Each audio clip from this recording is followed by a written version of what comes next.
At Knowledgeon, we have been training people on ITL for many years now. And when version 5 recently launched, the first thing our learners asked us was, does my ITL 4 foundation still matter? Well, honestly, this is the right question to ask. And we wanted to answer it properly. But before, let's start with the people who haven't done any ITL certification yet. If that's you, genuinely, it's a good timing. You don't need to start from version 4 at all. You can start with version 5 directly. The reason is simple. Version 5 is built for the way IT teams actually work today. For example, digital products, AI, teams that are building and running things at the same time. Version 4 was brilliant for its time, but starting there now is like joining a company and learning their old process when they have already moved on to the new one.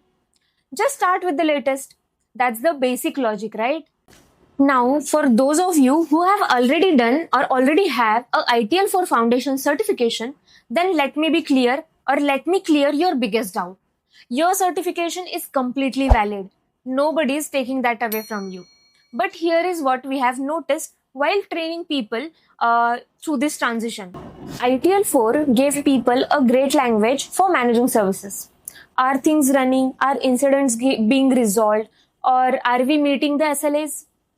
Okay, now version 5 asks a slightly different question. Who actually owns the product?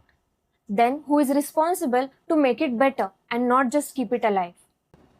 You might think that shift is very small, but in our experience, it changes the conversations you get into or you get to use at work or the rooms you get invited to. I hope you understand what I'm saying.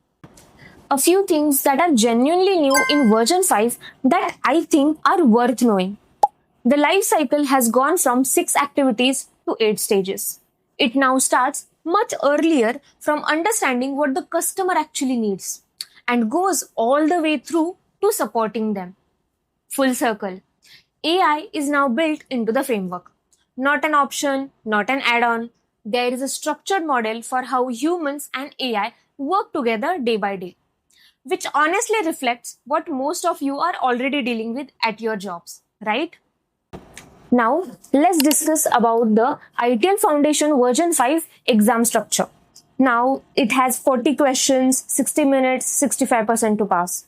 No negative marking, closed book, and through PeopleSet. The exam voucher cost is roughly similar wherever you buy it from. What actually varies and what most people don't think about until it's too late is that the quality of training, practice question, and the study material you learn for the exam. Now, that's the part that decides whether you pass comfortably or struggle through hoping for the best. Also, for ITL 4 holders, there is a bridge course named ITL Foundation Bridge version 5 with a separate exam. You don't need to redo full foundation. PeopleSet has built that path specifically for people upgrading, and we think that's the fair and practical way to handle it. Get more details about it in the description or connect with our advisor for the same. Even if you know ITL for inside out, version 5 has new terminology that the paper tests precisely. Digital product vendor, service journey, complexity thinking. None of this was in ITL version 4. So don't assume familiarity carries you through. Work through the practice questions. That's genuinely where most people drop the marks, which they shouldn't. So to keep it simple, if you have never done any ITL certification, start with ITL Foundation version 5. And if you are already ITL 4 certified, then the bridge course is your next step. Either way, version 5 is already showing up in job descriptions, and that's only going to grow or increase in the throughout the year. We will meet in the next video for another certification. So stay tuned and do not forget to subscribe to Knowledgeon. And if you have questions about ITL Foundation version 5 or a bridge course, then or how to prepare, then how it compares to other frameworks, you can drop your queries in the comments. Till then, learn, grow, and repeat.